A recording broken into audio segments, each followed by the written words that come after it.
Thank you, Lawrence. Good morning. Taking a victory lap in the push for public safety, President Trump touting a 20% drop in violent crime since last year under his predecessor, Joe Biden, adding that the federal crackdown on chaos is just warming up. So we shall throw another log on the fire and see where it goes. It's Thursday. Good morning. I'm Bill Hemmer. How are we doing over there? Good morning. I'm Dana Perino, and this is America's Newsroom. I just remembered, I talked to Katie Pavlich last night after the 5, and I said, how is D.C.? And is it actually better? Is it still better? And she said, noticeably so.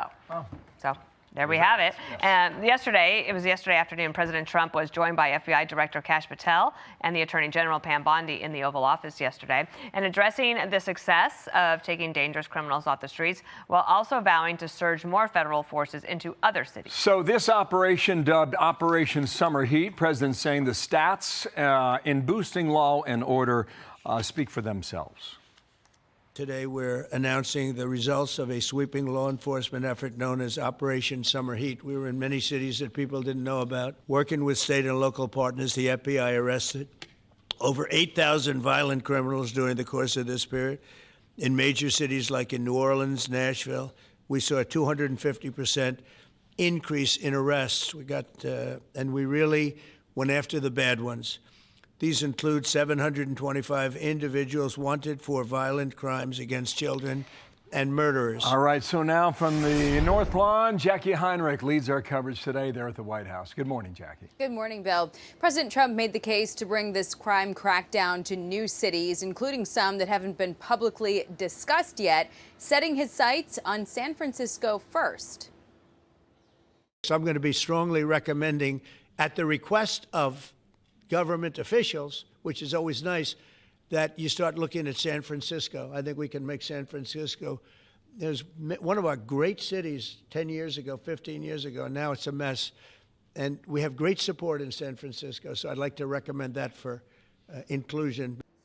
If California requests help, National Guard troops could deploy under Title 32, but without a request from local officials, the president could still send in the Guard under Title 10, in which case California Democrats are likely to launch major opposition. A similar effort in Oregon was just blocked for another 2 weeks yesterday after a judge extended the temporary restraining order. The president, not deterred, said this is just the beginning, highlighting the successes of this multi-agency effort since the start of his term.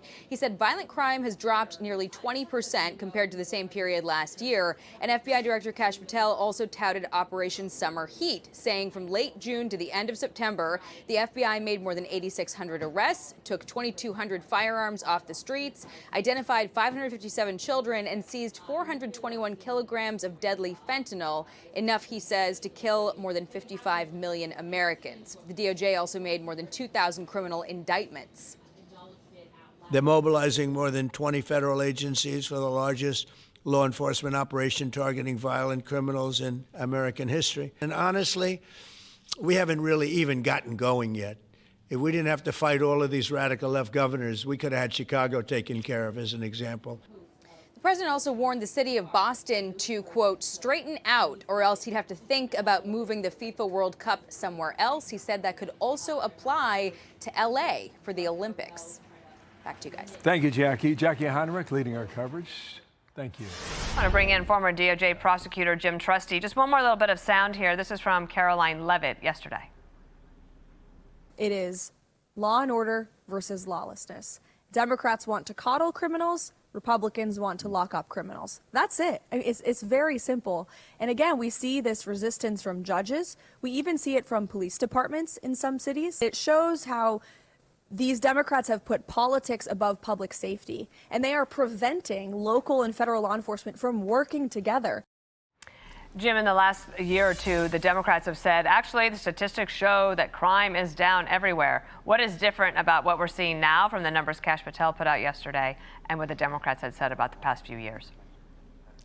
Yeah, well, just remember Mark Twain said there's lies, damn lies, in statistics. So you can look at things like the D.C. murder rate and say it's way up or way down, depending on exactly where you use your starting point. That's part of the mischief of the politicians interpreting these numbers. But look, the FBI, that's a legitimate victory lap. The FBI has really changed course to emphasize heavily violent crime. They've had for years these task forces called Safe Streets or Safe Trails task forces that team up with other feds and locals to go after violent crime. That's always been fairly successful, more maybe a modest effort to spread out into violent crime by the FBI.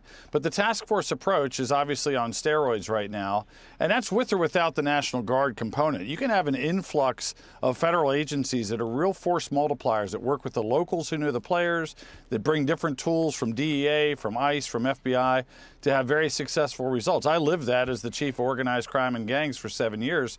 That was by far the best model for going after the worst of the worst gangs, is teaming up all those resources and using the locals who really know the streets and know the players. So it's a, there's always room to question the stats, but it's a pretty legitimate victory lap when you look at the overall numbers. So it looks like San Francisco is going to be like in the headlines very soon. Mark Benioff is from San Francisco, very successful businessman, Salesforce. Made a lot of money, big-time progressive, was behind a lot of the leading causes to take that city even further left than it's been. Late on Friday, this kind of flew under the radar. New York Times interview, Benioff says Trump should send the Guard troops to San Francisco. Here's his quote, Jim. "We don't have enough cops, so if they can be cops, I'm all for it. You'll see when you walk through San Francisco next week, there will be cops at every corner. That's how it used to be." How do you explain that now from him? Yeah, look, I think there's a big disconnect between the political figures, and when we talk about like police agreeing with the political figures, they kind of have to. Those are their bosses. If you're the superintendent of the state police, or if you're the city of Portland police commissioner, you're answerable to that mayor. So there's a lot of high-level political claims that we don't need any help, everything's fine. But I think when you really talk about violent crime, particularly gangs, they infect the neighborhoods where they live more than anywhere else. There's a lot of, I think, quiet support, quiet relief when you have that deterrent effect of National Guardsmen or just more cops on the streets showing up in the neighborhoods that actually feel the consequences of violent crime. So, yeah, there's, again, the political class has one thing, but I'm not sure it's the same as everybody this else. is a 180 from him. Go ahead, Dana. Well, when that is your baseline, right, the security, and nothing else works unless you have that. D.C., back on our radar, because the teens who assaulted the former DOJ staffer, they get no jail time. Jeanine Pirro, now the U.S. attorney there in D.C., she said this a month ago on America's Newsroom. Young criminals in D.C. have been emboldened to commit crimes because they believe that they're not accountable. And why do they believe that? Because they are not accountable. We've got a D.C. council that has passed laws that make it almost impossible for me, as both federal prosecutor and kind of quasi-local prosecutor, to be able to incarcerate these kids. If you shoot someone with a gun in D.C. and you're up to 19 years of age, I can't even indict you. So the result is no jail time for those. What happened here? What should we know about the system as it's in place there? Well, she's actually pretty spot on in terms of the system. Juvenile court, the whole concept is kind of a noble one. It started, believe it or not, around 1900 in Chicago, of all places. But the idea is young offenders are more accepting the possibility of rehabilitation. If we don't just throw them in prison, if we try to keep them from becoming adult offenders, we can have some success.